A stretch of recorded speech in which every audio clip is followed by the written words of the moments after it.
Hello guys, ito, magandang gabi sa inyong lahat, ito, ligpit naman tayo, oo, biruin mo yan, kung hindi mo yan liligpitin, oh, oh, eh, gabi na, ay naku, ang dami pang pera, akin na lang yan, 5 peso, oo, ayan, kailangan ligpitin pa to. Ganyan, oo. Hello guys, Kaya ang hirap mamuhay sa mundo. Kasi kailangan magligpit ka. Kahit pagod ka na, kailangan magligpit ka pa. Ganon talaga ang buhay dito sa mundo. Magligpit pa, ganyan talaga ang buhay dito sa mundo, kaya wala tayong magagawa. Maskin mga mayaman din naman kailangan magkikilos din sila, nagliligpit pa rin sila kahit mayaman sila, kahit may mga katulong sila. Nagliligpit pa rin sila. Hindi pwede yung puro ano na lang, yung ano na lang sa katulong. Hindi pwede.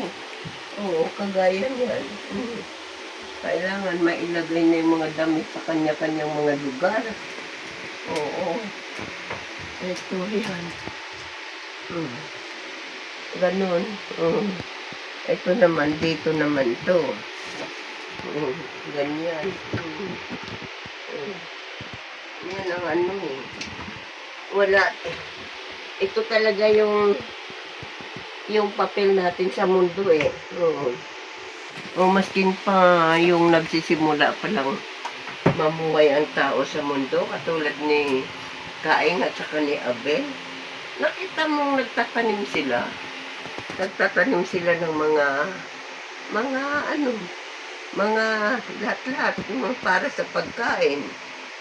Di ba nga, ang ino-offer nila kay Lord yung mga ani nila sa pinaghirapan nila sa bukid. Nagtatanim sila. Tayo pa kayang tao. Kailangan lahat talaga paghirapan natin. Di ba nga, si Cain, si Abel, yung mga ani niya na magandang ani, yun ang ino-offer kay Lord. Kaya mahal na mahal siya ni Lord, si Abel. Si Cain naman, kung alin yung mga pangit na mga ani niya, kung ano ang inaani niya, yun ang ino-offer niya kay Lord. Di ngayon, nangyayari, mahal na mahal ni Lord si Abel. Anong ginawa ni Cain? Kasi, nainggit siya sa kapatid. Ginawa niya, pinatay niya. Kung kapatid niya, pinatay niya. Dahil mahal na mahal siya ni Lord. Ganon din yung mga pagtira natin dito sa lupa. Dito. Pagka maayos-ayos ang buhay mo, ang daming naiinggit. Pagka nakatira ka sa malaking bahay, maganda ang bahay mo, dati ano ka, naiinggit sila. Ako hindi ko yung magtiis na nga ako sa ganitong maliit. Okay lang. Masaya naman ang buhay ko. Maliit lang bahay mo, no? Maliit lang ang bahay ko. Masaya naman ang buhay ko. Maliwalas. Kung malaki nga ang bahay mo, ano naman, kasabihan nga, malaki daw ang bahay maskin maliit lang ang bahay ko nga nakatira malaki ang bahay kung nakatira man ay mga kwago, ganon, hindi. Ngayon, hanggang sa ngayon, alam mo bang hanggang sa ngayon dala-dala pa yung inggit na yan. Ngayon, ang inggit, nako, pag umeral ang inggit, siguradong papatayin ka sa inggit. Oo. Inggit lang yun.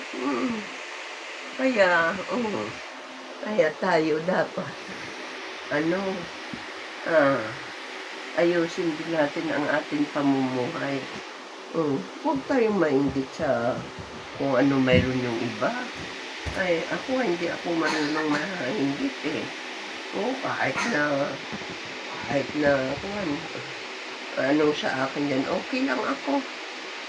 Kasi alam mo, dumating tayo sa mundong ito ng hubad. Hubad na hubad tayo. Wala nga tayong damit eh. Pagdating natin dito sa mundong ito, alis din tayo dito ng hubad rin. Wala tayong madadala kahit ano. Yung mga swabang sa lupa, ay nako, hindi nila madadala sa kung saan sila makarating yung lupa. Di sa amin, daming agawan ng lupa doon. Awayan pa. Kahit magkakapatid, nako, nagkakagulo sila. Hayaan mo na. Ako, may mana din akong lupa sa amin. Pinabayaan ko na rin. Pinabayaan ko na yun sa kanila. Sa kanila na yun. Ang sabi kasi ni Jesus, pag kinuha daw yung panyo mo, ibagay mo pati balabal, pati damit mo. Kaya yun ang nangyari. Binigay ko na. May anak naman ako na isa. Tinanong ko yung anak ko, hindi ka maghahabol? Hindi raw siya Kasi sabi ko, kahit may isang sakong pera pa tayo, hindi na natin mahahabol yun. Mahirapan tayo, marami tayong makakalaban. Kaliwat kanan, south, north, east, west puro kinakamkam lupa. Hanggang sa lumiit na yung lupa namin, ganun ang nangyari. Hanggang sa ganun na lang, kapiraso na lang yung lupa namin. Kamkam dito, kamkam doon, kamkam sa kabila. O ikaw ireluniquit mo, hanapin mo kung saan. Mahahanap mo nga. Hindi mo alam kung sino pang kanununuan, mga apelyido, kung ano. Naku, mahirapan ka. Kaya nga, mamuhay ka na lang ng binigay sa'yo ni Lord kung ano ang kalagayan mo. Yun na lang. Tanggap ko yun. Tanggap ko. Yun nga lang ang masasabi ko kasi kung hindi ko patapusin, mahaba yan eh. Maraming kasaysayan ang mundo natin. Tatapusin ko na. Good evening guys. Maraming salamat.